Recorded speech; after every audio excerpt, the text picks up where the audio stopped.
We're going to take you through the steps for upgrading the group set on this Nukeproof Scout Sport. You can see all the updates via the link in the description below.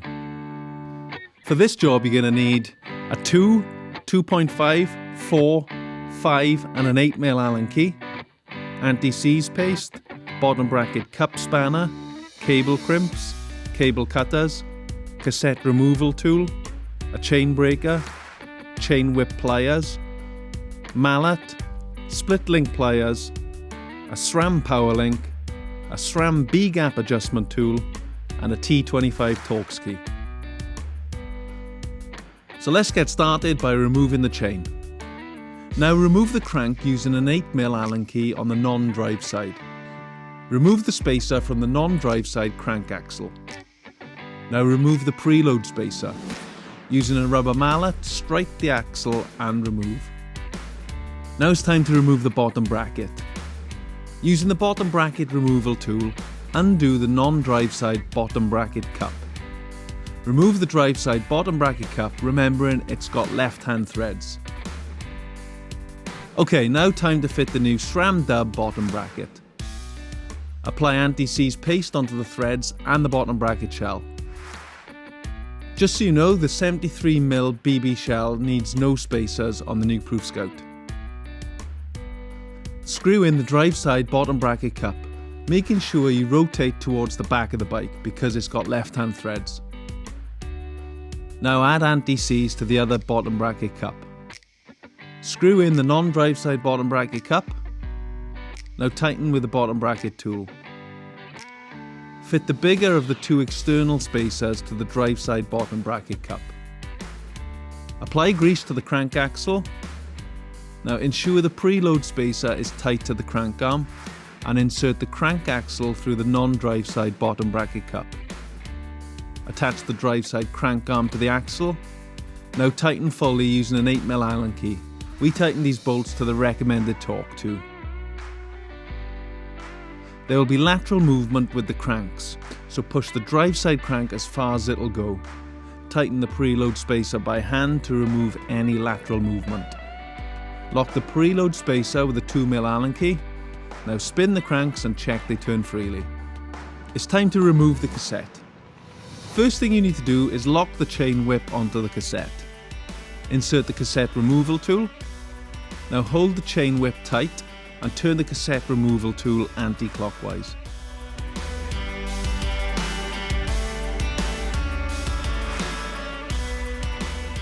Once that's done, it's time to fit the new cassette. On the wheels we're using, we've had to fit an XD driver to the hub. Now slot the cassette onto the XD driver and simply tighten with the cassette tool. Okay, now it's time to remove the rear mack. Loosen the cable clamp on the rear mack. Now cut the rear mack inner cable. Using a 5mm Allen key, remove the rear mack.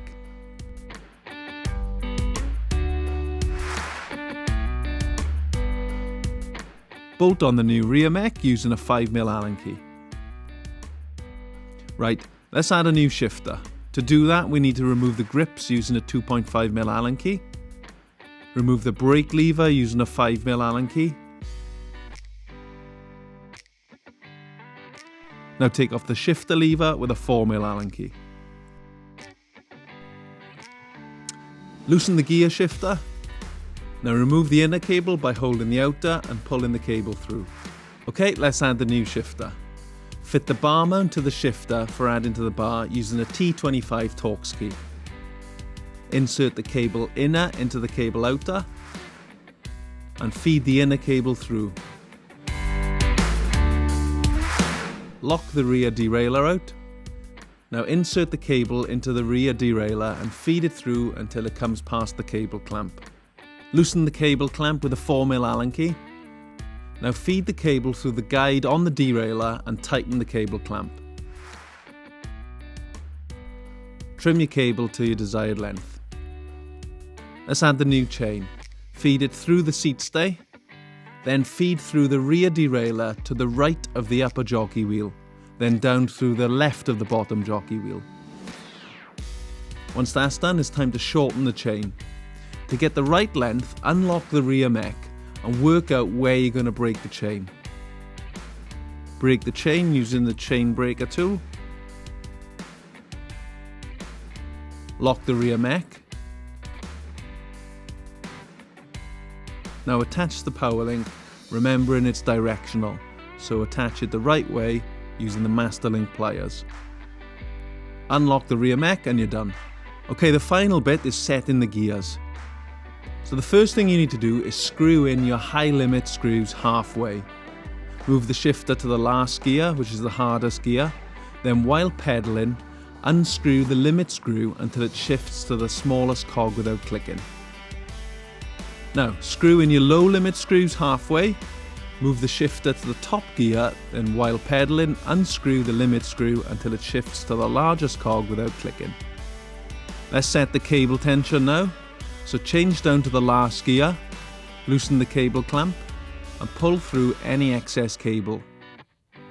Tighten the cable clamp. Now check the tension by pedaling and going up and down the cassette. If the chain does skip, use the barrel adjuster up on the gear shifter to tweak things around. Next thing we need to do is set the B tension using the SRAM B gap adjustment tool. Now attach the chain gap measurement tool to the derailleur upper pulley. Now turn the B adjust screw until the tips of the teeth of the largest cog align with the groove of the chain gap tool. Once that's done, remove the chain gap tool from the derailleur and you're done. Final thing you need to do is clip the cable end cap onto the cable.